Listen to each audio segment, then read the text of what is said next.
আলু দিয়ে মুরগির মাংসর ঝোল আমি বাড়িতে যেভাবে রান্না করি, প্রথমে আলু কেটে নিয়েছি, তারপর নিয়েছি গোটা রসুন, তারপর নিয়েছি পেঁয়াজ কুচি, কিছুটা রসুন পরিমাণ মতো চোখা ছাড়িয়ে নিয়েছি। তোমাদের যতটা ইচ্ছা ততটা দেবে, কিন্তু অল্প দিলেই ভালো। কাঁচা লঙ্কা কেটে নিয়েছি, আর একটা গরম মশলার প্যাকেট। মাংসতে দেওয়ার জন্য মশলা বাটার জন্য প্রথমে নিয়ে নিয়েছি কিছুটা পরিমাণে আদা,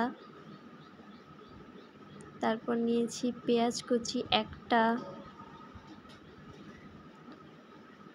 পরিমাণ মতো রসুন, পরিমাণ মতো শুকনো লঙ্কা, আর কিছুটা জিরা। অল্প পরিমাণে জল দিয়ে মশলাটাকে বেটে নেব।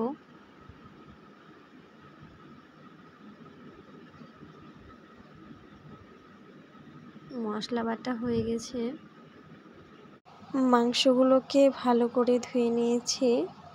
এরপর কড়াই বসিয়ে তেল দিলাম পরিমাণ মতো।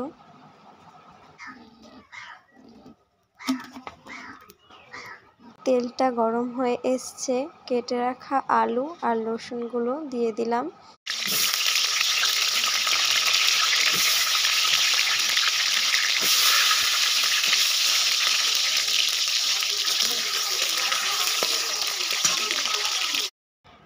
আলুগুলো ভাজা হয়ে গেছে, এবার নামিয়ে নেব একটা বাটিতে।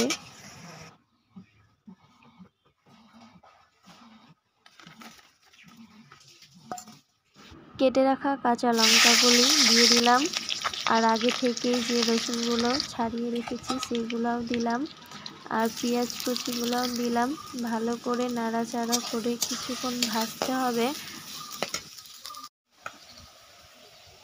হালকা পরিমাণে ভাজা হয়ে গেলে বেটে রাখা মশলাগুলো দিয়ে দিতে হবে। তারপরে পরিমাণ মতো লবণ, পরিমাণ মতো হলুদ,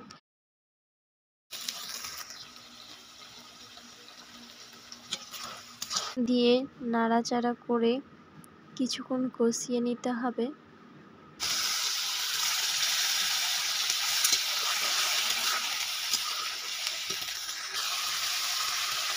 মশলাটাকে ভালো করে কষিয়ে নিয়েছি, তারপর ধুয়ে রাখা মাংসগুলো দিয়ে দিলাম, দিয়ে ভালো করে নাড়াচাড়া করতে হবে। মাংসটাকে বারবার নাড়তে হবে, না হলে তলে পুড়ে যাবে।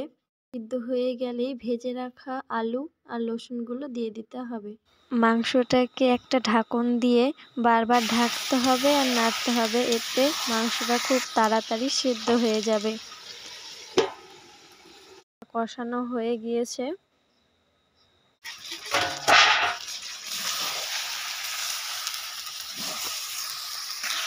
পরিমাণ মতো গরম জল দিয়ে দিলাম, দিয়ে 5 মিনিট ফুটাতে হবে।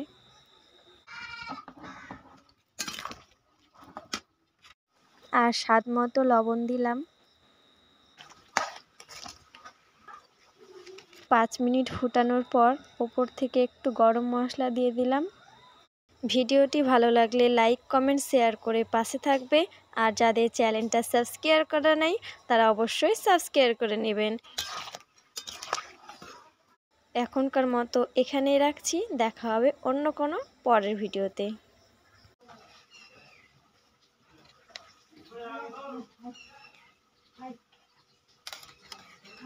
Tata, bye bye.